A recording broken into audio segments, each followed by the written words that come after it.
It's great to be with all of you again and to be here tonight to talk about spiritual direction and to share with this team that you have at Westside that are bringing spiritual direction to the congregation. And I think of the gift that you've been during this pandemic, the Wellness Wednesdays. You've held that so steadily through the entire pandemic, and it's been a blessing to me and to so many other people that you've continued to bring before the community that gathers the concerns for how is it that we can find our wellness in this season that we're in. And we began very early on in that wellness work. We had a session on spiritual direction. Mark and I did some dialogue about that, and it's good to be back again to share some more about what the work of spiritual direction is. And I think about all those modalities that work for wellness, and where is spiritual direction in kind of the mix of all of those modalities. And I think direction is really the way of being with another that approaches the depth of the mystery of life itself and the mystery of the person that you're working with, you're meeting with. So spiritual direction in terms of a structure is typically a monthly meeting for like an hour. And these days it's often either Zoom or a phone session. And the focus of the conversation is typically around the spiritual life of the one who's coming in, the stirrings in their own life. And that is attended to and questions are asked. It's not oriented toward crisis. It's not oriented toward fixing anything. It's not even oriented toward sort of more generalized spiritual work or learning. It is really focused on the depth dimension of the life of the one who's coming in. There's a lot of listening. There's a lot of silence, because of the understanding is that silence creates that heartfelt space in which we can listen together to the presence of God. The assumption in spiritual direction is that in the room while direction is happening, there are actually at least three mysteries that are present. There is the mystery of God, the mystery of the divine, the mystery of the Spirit. There is also the mystery of the person who's sitting across from you, if you're the director, the great deep mystery that human life holds and is. And then there's your own mystery as a spiritual director. And so in that mix of mysteries, we begin to listen and seek. And so unlike some modalities, like more in a therapeutic modality, where the listening is the therapist listening to the client and attuning to the client alone, the two. In this case with the three, the listening is always tapping into that threesome, the Trinity that's present in the room, the person, the presence of the divine, and the presence of your own spirit as a director. And in that mystery and in the depths of that listening, it begins to move forward. It's really important as a spiritual director that you be comfortable with some silence, that you be comfortable with being in the mystery. So many of our modalities are seeking to bring a certain level of understanding to what's going on. And though understanding sometimes happens in a spiritual direction session, it isn't the primary focus. We're not trying to figure out what the divine is up to. We're not trying to figure out what the other person is needing or is up to in their life. We're listening deeply to begin to hear what is beneath our understanding, what's beneath our language and our words. Where all of that runs out begins something of the depth dimension of the other person.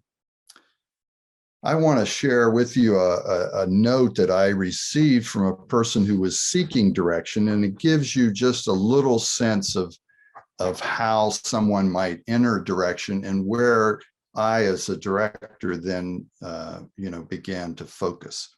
So this situation will make clear, but you can really begin anywhere. It doesn't need to be a quote problem or an issue. You begin with the person begins with their life, what's going on in their life.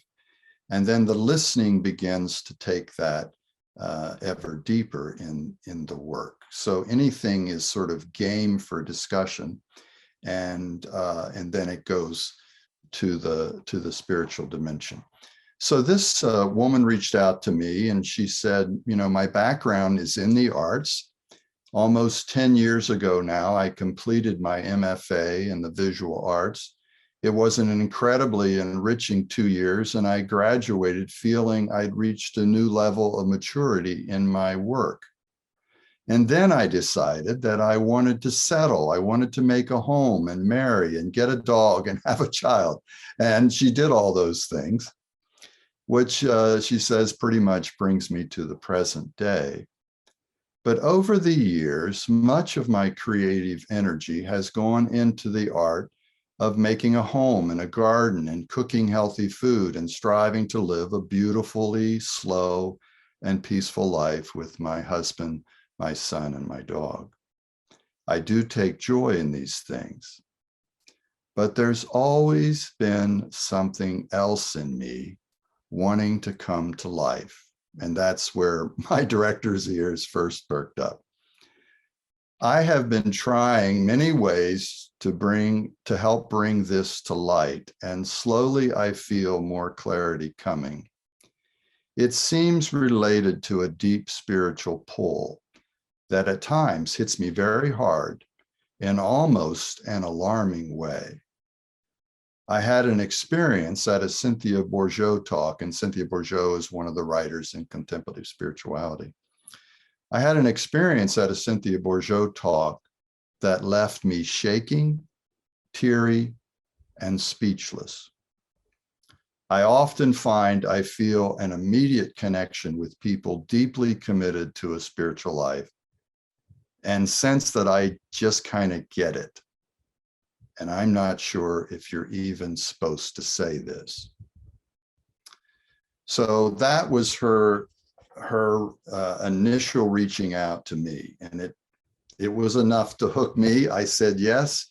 We began to meet, and we continued to meet for 3 years following that. And you can imagine where I went. In the very first session, I really went right to that piece that she said with Cynthia Bourgeault talk, that she was shaking, teary, and speechless. And so we kind of began with her moving into that experience again, sort of had her go back to that time and begin to speak from that speechless place where she was moved beneath her ability to come to words with it. And this longing that she had, is part of that, this longing for a spiritual life. And, other modalities would have jumped in and maybe helped her figure out how to better integrate life and kids and the home environment, all those kinds of things. But really what direction is interested in is this piece that's not understood, this piece that's moving her deeply, but isn't even very visible to her.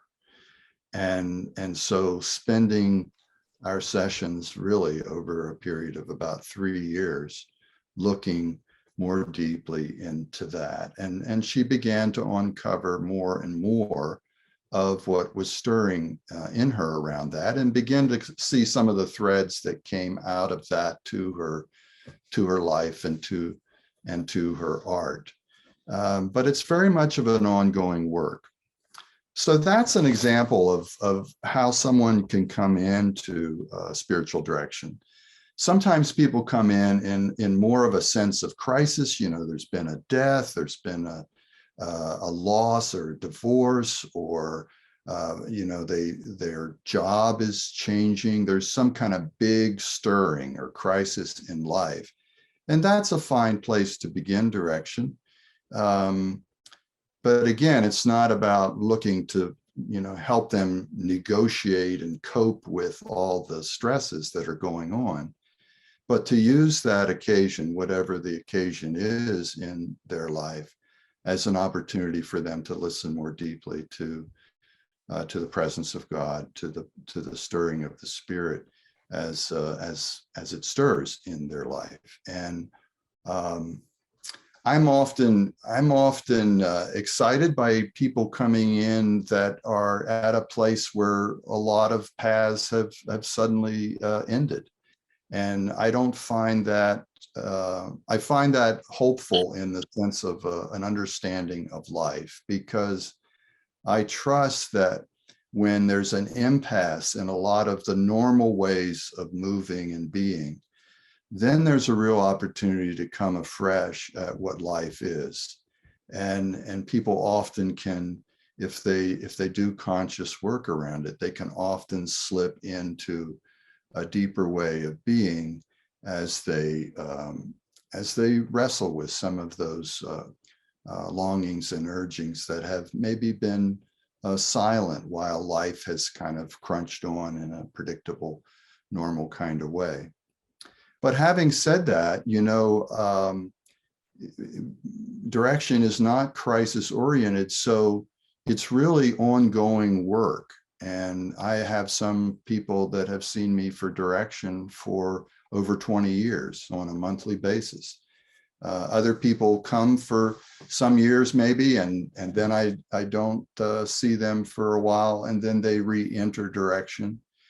Although more normally people come and stay and do the work.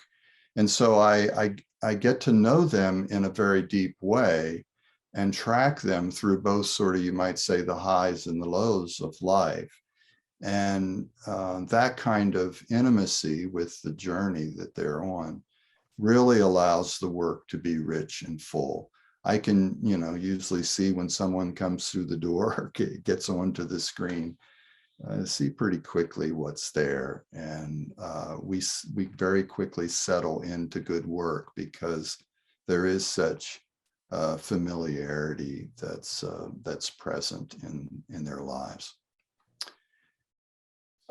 Just to shift a bit to the training for this work, I, you know, for years wore the hat as director of Oasis, and still I work with the training program. We've been doing this training in spiritual direction for about 35 years as Oasis Ministries.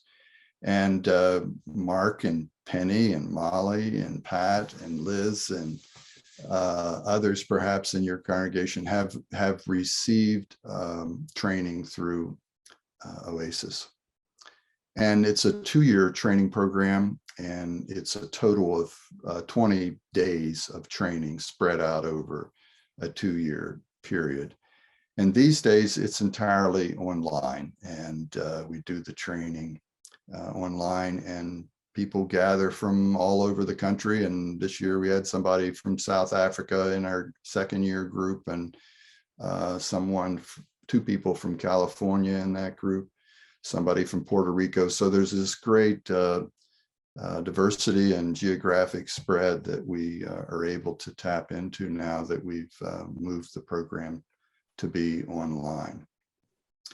One of the things that's very exciting for me over the years is whenever there's been a congregation that has sent a number of people to be trained in spiritual direction.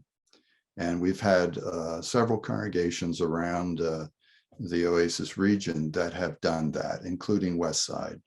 So what has happened in Westside is you have the number of people who've been trained for direction And then they begin to offer direction in their own community.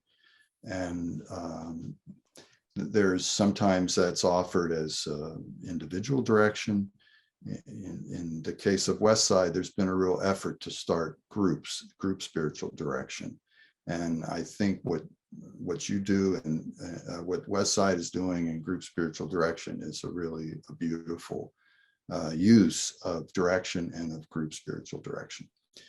So let me turn it back to the rest of the team here to talk a little bit about the experience of group spiritual direction and what that modality of direction has been like and offers to others.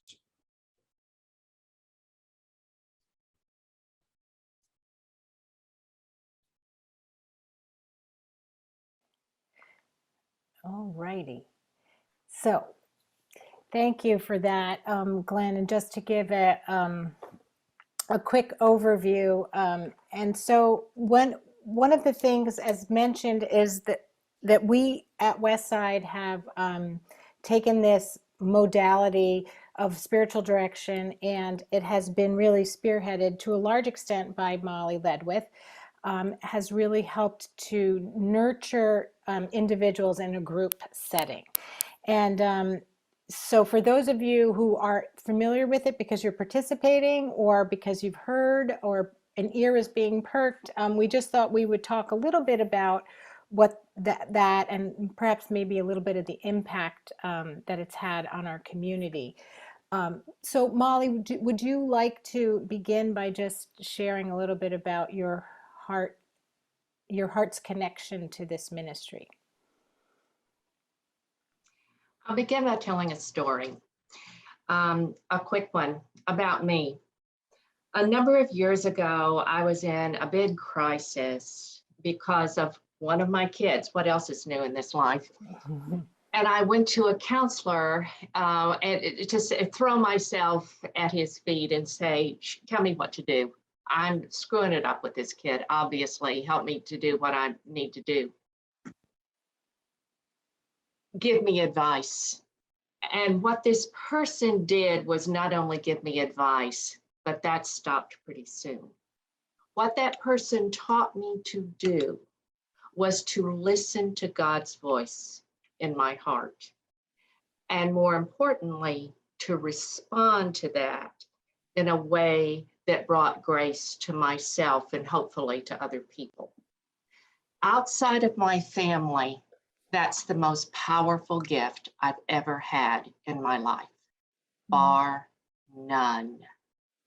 And what spiritual direction does, and I'm going to circle into group spiritual direction very quickly, is do just that. It helps us to answer the question, what makes my soul sing? To listen gently and compassionately to what I call the tug on the sleeve, which is the voice of God, a metaphor for that. To discover our true selves and to respond to that in a way that gives meaning to our lives, so that our destination is no longer a place, but a new way of seeing and of seeing how God is working in our lives. And to be able to say that the place that we are in right now, God circled on a map for you. And how do I make that into the blessing that it most assuredly is? Now, let's talk about group spiritual direction for just a minute. We have group spiritual direction, which meets once a month, just like one-on-one spiritual direction, but it's a group of people. It's either 4 people plus the spiritual director or 3 people and the spiritual director. And what we bring to that experience are our stories about ourselves. We work together in group spiritual direction to recognize God's presence in the story that we tell about ourselves. Perhaps it's a blessing we want to share. Perhaps it's a conundrum we've got. Perhaps it's a confusion. Perhaps it's anything that we want to talk about. that we want to hear God's invitations, God's direction for us. Now, in group spiritual direction, and in one-on-one for that matter, we do not give advice. We do not tell people what to do. What we do is try to listen more deeply to where God might be moving in this person's life by asking questions or giving insight, or to discover how God has been waiting for us as we seek an even closer relationship with God. Now, I have a lot of people who at this point get very tense and say, "Now listen, I don't know anything about knowing how God is working in another person's life, so don't ask me to do that, just forget it." I have been brought to my knees over and over by seeing how these people who say they don't know how to do it, by God, are mouthpieces of God's grace to that person. And I have seen it because when we open ourselves up to what I will call holy listening, and when we hear deeply how God is working in our lives and perhaps in another person's life, we can then be conduits of grace. We are channels of God's grace to that other person. And so each person in the group spiritual direction setting brings a story about themselves that night. And each one of the other people in the group throw their hat in the ring, if you want to call it that, to ask questions or offer insight about what might be going on. We usually leave with more questions than answers, but that's okay. Those questions are what we work with in our hearts, and that becomes the grist for the mill of how God is working in our lives in the next month. All of us know that one of the biggest gifts we can give each other is to remember that we're all trying to figure life out. And that means that we're going to stumble a lot as we learn, and we won't get it right all the time. And we need room to make mistakes non-judgmentally.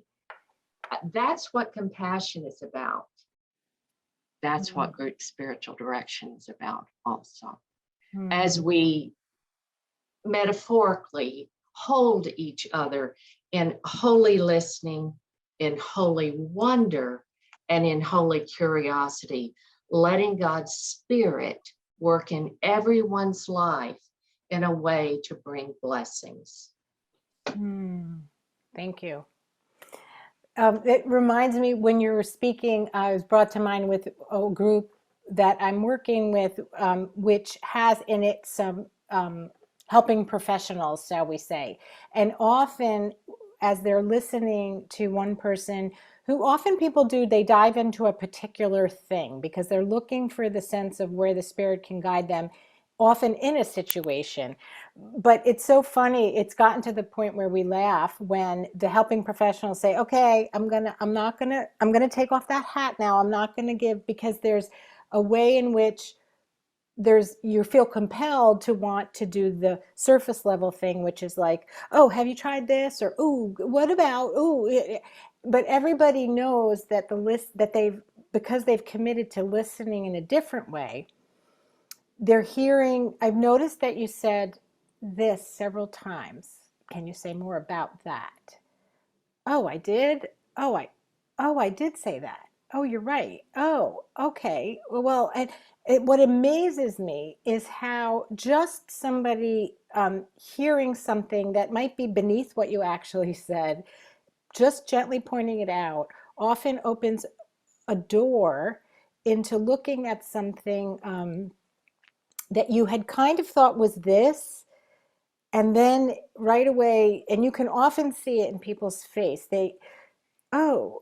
Oh, my goodness, I've been thinking that this was actually an issue, but what I'm really feeling, and so often it comes in your body sometimes. I'm feeling like in my gut that this is actually this thing. Like it's really more about my sense of wanting to follow Christ in a closer way and realizing that I'm stopping myself because I'm believing this. Or and sometimes it doesn't even have words. It's just a sense of recognition that there's more that's going on that meets the eye. And I honestly can't explain, because it is the mystery of why that ends up being so powerfully guiding and helpful. Because ultimately we want to be helpful, but not in a way that we're traditionally accustomed.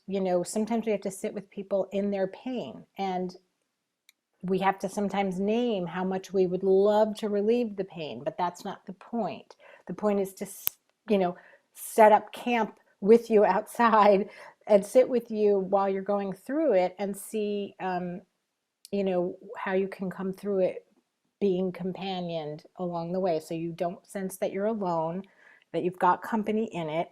And that's my favorite thing, in many ways, is working with groups or being a part of a group where people almost come to laughter over how much they have been compelled to do a thing, but they don't, and what the gift that comes from that. And the other thing that I have to say is how I've been in groups in person and on Zoom now, and I'm always amazed at how deeply connected, even myself, in 2 years at Oasis training, I've never been in the same room as any of these people except Pat McGlade. And we feel so close to one another. And I know it's because you've dug down and you're like, I'm looking for a sense of my true self, and these people are helping me to get at it, and there's an instant connection. It's yeah, the mystery is probably a great word, because we don't have words for what's going on, but by golly, something's happening, So I don't know, Pat, if you wanted to add. I know you're leading some groups and have done. Yeah. Well, I will share that I am one of those in the helping profession. And so that was one of the areas as I came into this. And I have to say, first of all, one of the reasons I really, I had those same kinds of stirrings within me and not knowing what it was, and having come to listen to Molly and Glenn and Mark do some spiritual direction, is what actually made me say, okay, maybe that is the place I need to go. I don't know, but I'm willing to, it's the one place. I don't need another continuing education piece. I need a deep dive place in me. And so what I really want to, what I think is so profound about spiritual direction and group spiritual direction is the commitment to having an honest relationship to God. And I find that so many of us have not been given permission to have that. And what does that really mean? And how do you wholeheartedly participate in helping someone take that dive into that honest relationship? So, and that's what group spiritual direction offers too, that opportunity for the group to hold you in that very sacred space of your spiritual journey, and opening up that opportunity to just sometimes hold the quiet, that space. I know in our group, we have experienced just that, those moments of saying, no, where else is there in my life where I actually am held in that quiet and held in that place where I am encouraged to go beyond what I think, as you pointed out, Liz, that, what I think is the problem, or Glenn, the crisis that you think may have been what's bringing you there. But in fact, it's that peeling away of all the stuff that we think that we've been trained, that our minds, whether through religion or through just life experience or whatever, but that opportunity then to enter into that mystery that that continues, and it's a continual journey. So, I have just found with the group such a rich and wonderful opportunity to share and to be present with people that are not just holding you then, but continue to hold you between those meetings as well. And I think that's really wonderful. Mm. I think one of the most powerful things about group spiritual direction is the power of story. Mm. Each one of us is telling a story about our lives. Sometimes we need stories more than we need food.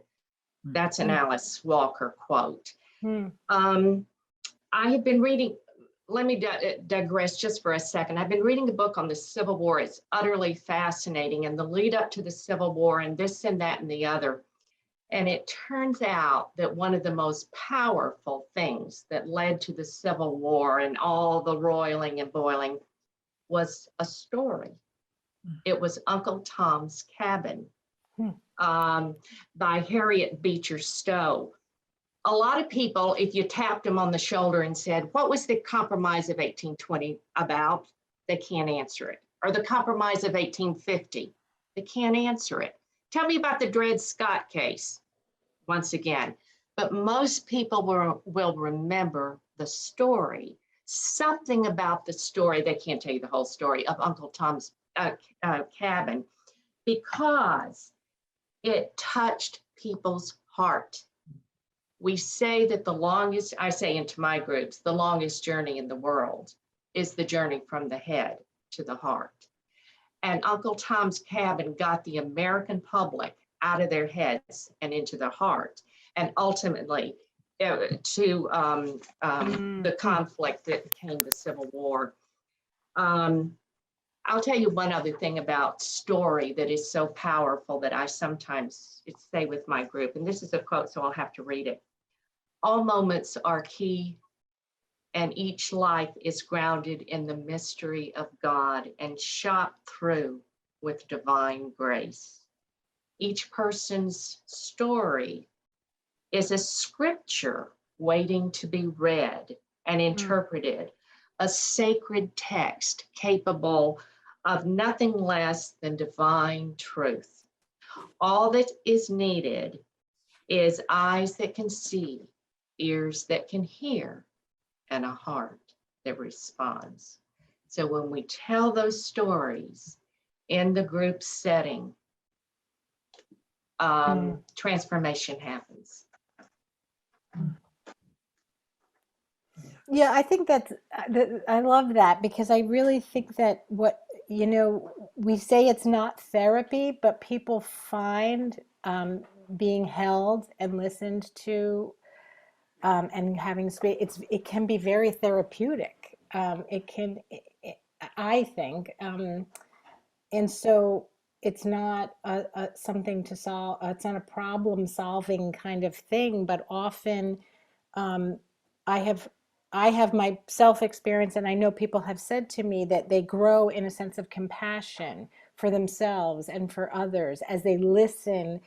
People are listening. I'm listening, somebody holds my story about how angry I find myself constantly in a certain situation. And instead of saying, oh my gosh, you shouldn't be angry about that. Well, let's sit with that. Where do you feel the anger in your body? Let's just hold it. And we sit in silence for 5 minutes. And I began to melt a little bit and a little bit and a little bit. And then I have a sense of compassion. How that happens, I don't know, but it's happened again and again, not just to me, but in people's in whose presence I am. The other thing that I also love, and this happens when I work with people individually, we don't give advice, right? You're not telling anybody, but you're listening. People will often come back and say, oh, well, that what you told me last time was so helpful. And I say, well, what? Because I didn't actually say, well, okay, you didn't really tell me, but as I sat there, I felt permission to go and do that thing, and it really was the right thing for me. But there's a sense in which when you come to your own sense, when your head and your heart, you've got to that place, what's the right and true thing for you to be doing, what you and God are agreeing on. Sometimes it feels like such a miracle. Somebody else must have told you. Like you almost have that sense like, did I come up with that by myself? And I love that because I love to be able to hand it back to people and say, no, that was between you and God. I'm so glad it worked out though, because that's the joy, to be able to share that. So, does anybody in our four square here have anything else they want to add? There's a couple of questions and a couple of hands up. So I just wanted I have one. I have a question. Oh yeah, My well, son- one sec, Deborah. Deborah, just hold your thought for 1 minute. I just wanted to see if any of our speakers had anything they wanted to add while the thought was Well, fresh.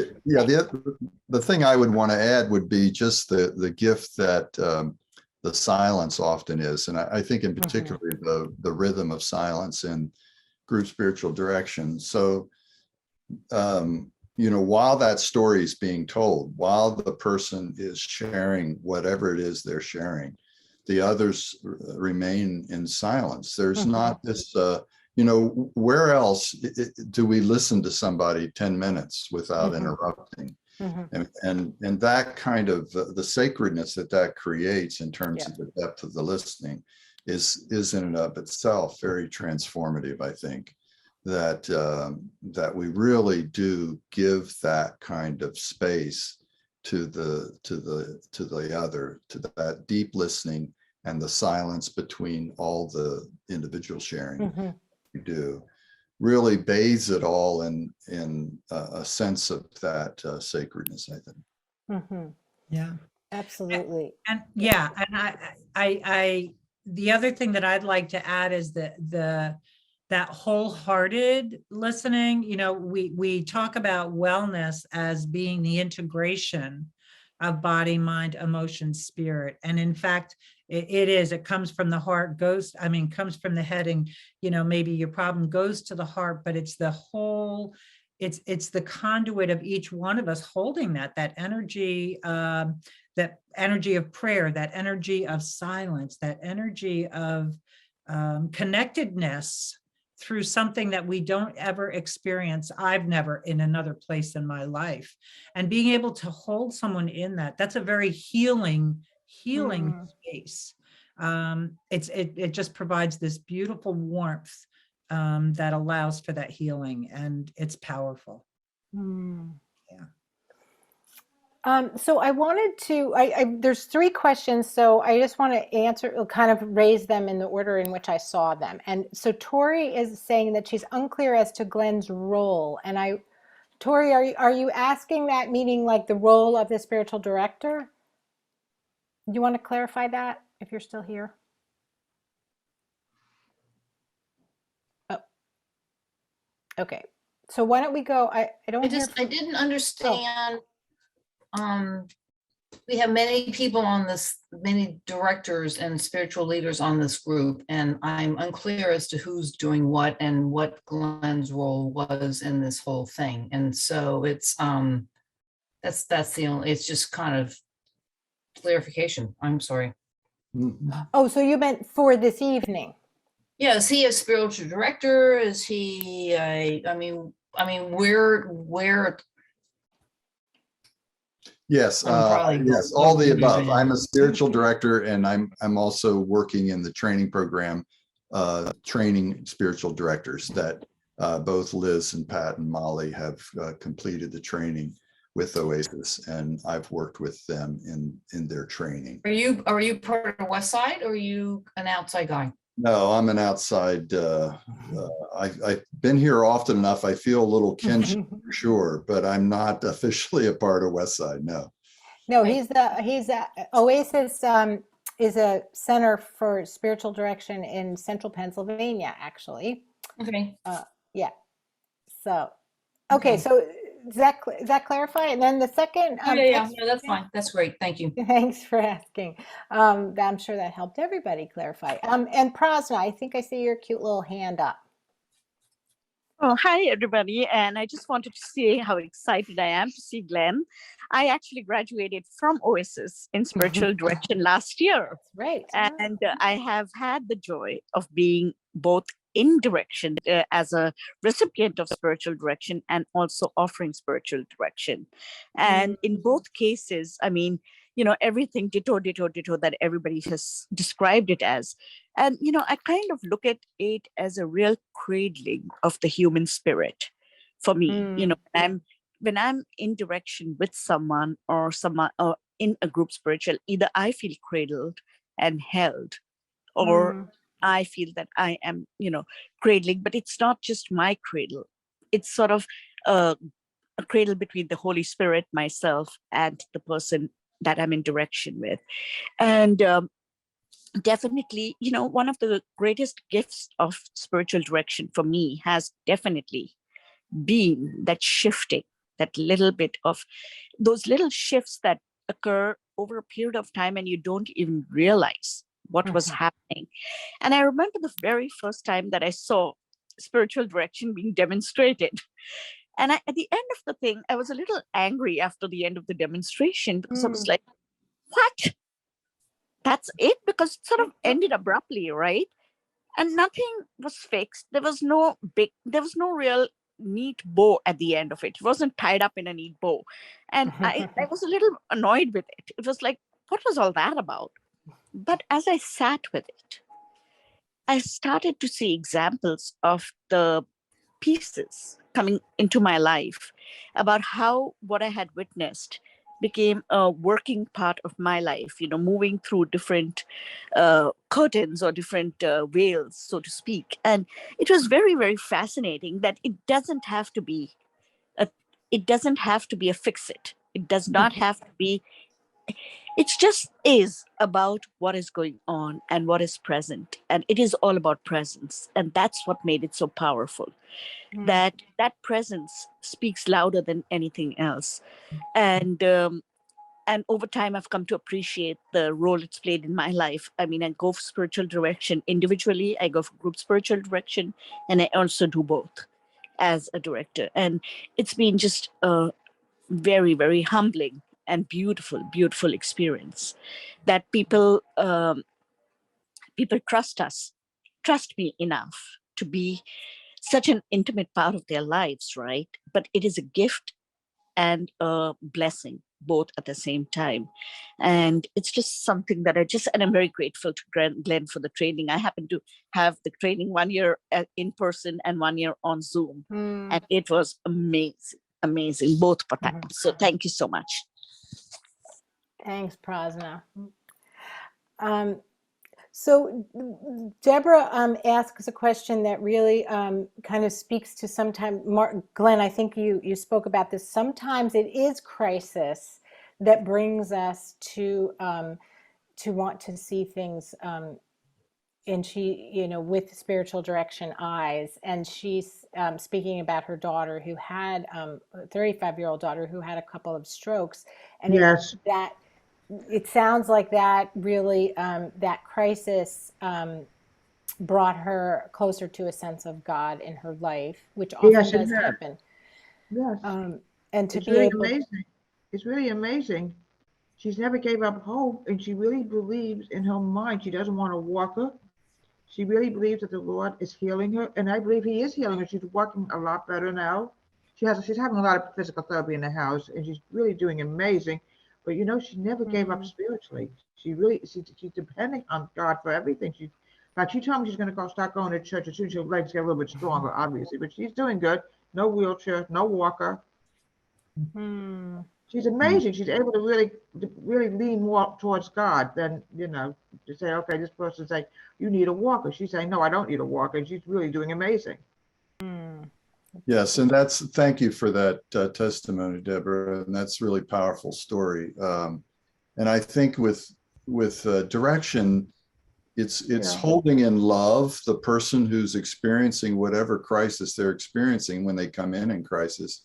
It's holding them in love and compassion in the midst of that. But it's asking the questions, it's searching for what might be stirring of God beneath the crisis, in the crisis, through the crisis. Mhm. And often it can be a very powerful time of discovery and transformation as a person drops into a new level of connection and communion with God that they might not have had without Yeah. of the encounter that happened through the crisis. I mean, I still get very scared. Like she had a headache yesterday morning.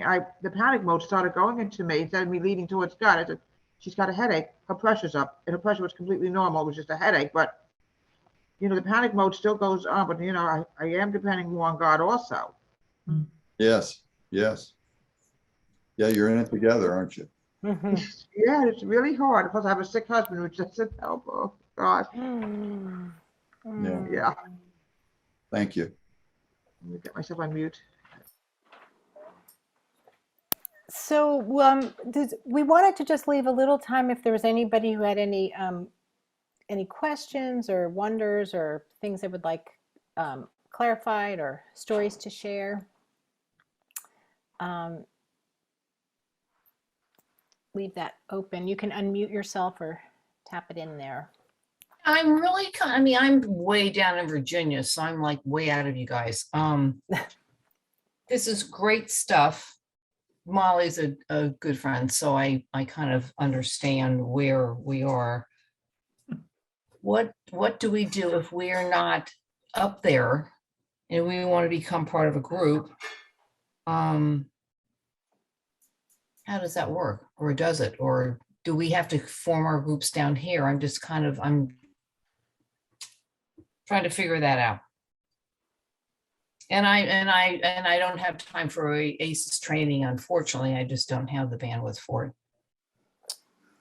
Well, I can't, Tori, I mean, you are more than welcome. Prasna is in our groups. She lives down in Princeton. We have, thank you for Zoom, that it allows people to continue, in our small group ministry, even in the Covenant small groups to,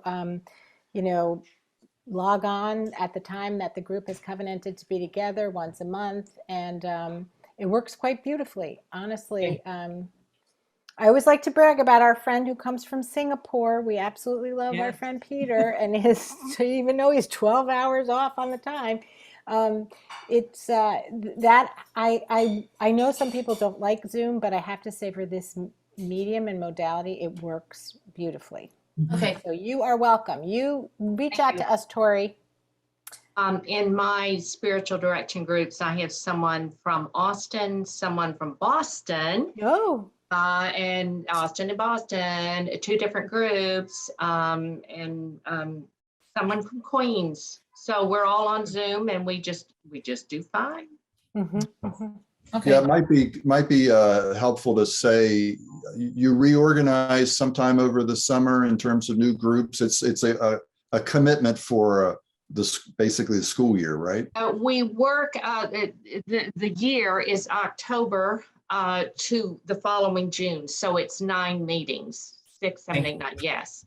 And at the end of June, we disperse for the summer and create new groups. With orientation happening in September, and then we hit the ground running again in October for the new groups that we have.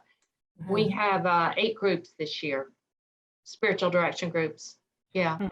Do the spiritual direction groups have different goals and objectives? I mean, how or are they all the same? I mean, how do the groups form, and how do they decide on how they're going to come to wherever they are spiritually? Does that make sense? I don't know if that's a great question. I don't know. I think it's a great question, Tori. I asked the question as I was getting involved in it last year, like how do groups form? And I honestly watched Molly and Liz had been involved too a bit in really spending a lot of after someone makes the decision they would like to do spiritual direction, a lot of prayer and time just going in and listening to see where the right fit might be. Okay. So it's it's not so much a you know, an end result idea or, you know, who's like who, but it's very prayerfully done. And, you know, Molly, you probably can speak a little bit more to it since you pretty How much. do you figure out where your groups, how your groups are formed and how you fit into which So group? we do that work. That's what Pat's saying, that the guides or the directors or the companions who are organizing it take all the names that we have of the people who say, yes, I'm in, please put me in a group. And then we really spend a lot of prayerful time putting groups together. Then once you're in a group, you're assigned to that group and you covenant to companion and journey with that group for those 9 months. You stay with the same group, the same leader, for the hour and a half to 2 hours a month. Mhm. And if you can't make it, oh, I have a dentist appointment, I absolutely got to get this tooth taken care of. Well, then we cancel the meeting and we reschedule it. Everybody needs to be there. And because what you discover as you're companioning with one another, in this story sharing and listening, you need the energy of each of those people. The group just, it's Yeah. organic in some beautiful way. The way the group relies, and as Pat mentioned, we pray for one another during our in-between times. We check in with one another, often via email, report back if something has been shared in prayer. Just wanted to let you know such and such went well, or she's doing okay, thank you for praying. And so that the group then moves forward in that way, by the Spirit's guidance, to be honest, which is channeled through each of the people. Yeah. And from a nuts and bolts standpoint, we offer anyone who is going to be in spiritual direction, both our returning veterans, as I call them, and the rookies who are joining for the first time. We ask for 3 choices of meeting times. We have morning meetings, we have afternoon meetings, we have evening meetings. So you choose 3 times that are your first 3 choices, and we simply put a big grid together and put people in different groups based on their availability.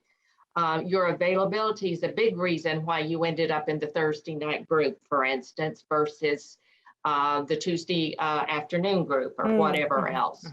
So we do it that way. We do ask for the commitment, as Liz said, to be there every bloody time.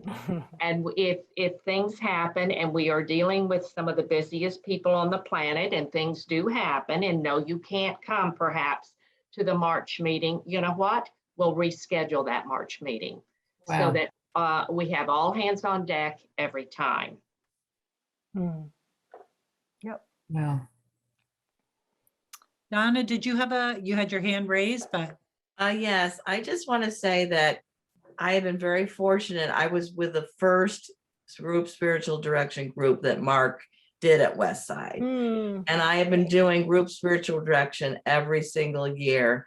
And I can't tell you what a gift it has been. I am not the same person. In a good way, just learning how to surrender and how to bond. I mean, it doesn't matter which group you're with. The Holy Spirit just is there and working miracles. And you're so bonded with the group by the end of the 9 months. It's an incredible experience. And if anyone in this call that it has any questions about, I'd be glad to talk to them about it, because it's really made a profound difference in my life. So thank you, Donna. Thank you, Donna. I'm going to echo that, Donna. Thank you. you're welcome. So the other thing that I wanted to just to add is something that I'm noticing over my years. I think that when people commit to diving in together and journeying with one another in this kind of process, it does something for you as an individual. But I'm really noticing that it really matures and deepens the congregation, the community, the gathering, whatever the larger group, because you have yeah, and there are other pieces that go into that, but I have just noticed the willingness of people to hold space for one another, to listen in all arenas. It's almost like, it's like you've gone to the gym, you've used those muscles, and you just are naturally using them in other areas, at meetings, at the grocery store, with your children, with your partner. And that also is just beautiful feedback that I'm privy to from individuals who have participated and are just noticing. I had a beautiful conversation with a gentleman recently who was talking about how this had impacted even his work life. He's like, I'm different in my setting. And when conflict comes up, because of course conflict comes up, he said, I'm just handling it differently. And I'm not the hothead. And he said, and I didn't go to do this to stop being a hothead. I just am noticing that I'm being different in these situations, and I really love it. And I thought, oh my, that's awesome. Like, yay. So I do think it impacts, the larger communities in which you are a part. Many. And I always have people at the end of the year, that June meeting, I can't believe it's the last meeting and I don't know what group I'll be in next year. And I always say, wait a minute. If you're not with the other 3 people that are in this room right now, you're going to see them at Westside, in the congregation, in the choir, in the coffee hour. You share a bond with those people that no one on the earth has. And no one's taken that away. I don't know what group you're in next year, but you have that bond with that person. They know your stories, you know their stories, and that is going to create a connection that is powerful and will never stop. And that's true. I have one question. I've been in spiritual direction for many times in the past. And my one question was this all the time at the end of the 9 months. And that was, why couldn't I be in the same group? Because you develop such a bond with those people. And when you start into a new group, you have to rebond. And that's the same thing in life. If you're with some group for a long time, you keep creating more and more bonds with these people. So I've always questioned that in the spiritual direction, but I'll tell you, I got a lot out of it. I love it. But the thing is, I found that every year I was in a new group and it was not hard, but it was another challenge to tell my story and people to get to know me. And I think at least 2 years would give you a time to bond even better. And then after that, I think you're even stronger to go out and preach the word of what you have to preach God, or how you feel. So could you answer that? I can. Did you say you could? Yep. Molly, go ahead. Anita, this is one of those hand-wringing issues that we always deal with. Of course, at the end of June, when that group has been so powerful. And I'll tell you something, my groups have all met for April, and several times in my head, I would say, this group, they could stay together. My goodness, they could have a 2nd, 3rd, 4th year together. We don't do it for a very practical reason, and I call it the gene pool problem. That we have about, what are my numbers? We have about 28, 30 people in group spiritual direction total. And we need and we'll get new people next year, and we need to have places where we can put people. So we need to open up the space to have many different people in many different settings. Otherwise, if our rookies, our 5 new people, may not have a place to have a group. I'll tell you a story though. I had a woman who was in a group and she didn't want to leave that group. And why are you doing this to me, Molly? This is cruel and unusual punishment. She joined another group the second year. And by December of that year, she asked to stay late. Could she talk to me? Yes, you can. She says, this group is better than last year's group. I'm so glad I'm in this group. And I said, no, this group is not better than that group. You're just experiencing how much you've grown and how much you see yourself in a different way. And you're allowing new energy to come into you with these new people. But those people from last year were just as powerful. Celebrate that and let it be the blessing that it is, which she did. Amen. That's awesome. Well, friends, we're out of time for our covenanted time together, but we are so appreciative of your presence with us. We hope that you got some information, and as always, we are here if you want to resource, access us, ask questions.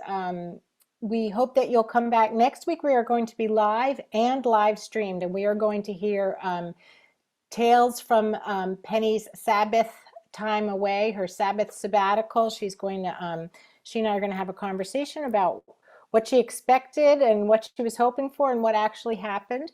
So that's just a little ad for next time. And please, if anybody wants to access any of us, feel free to reach out to me. But as you go from this prayerful space, we just pray that you be well. Thank you for being with us tonight. Thank you all. Blessings. Blessings.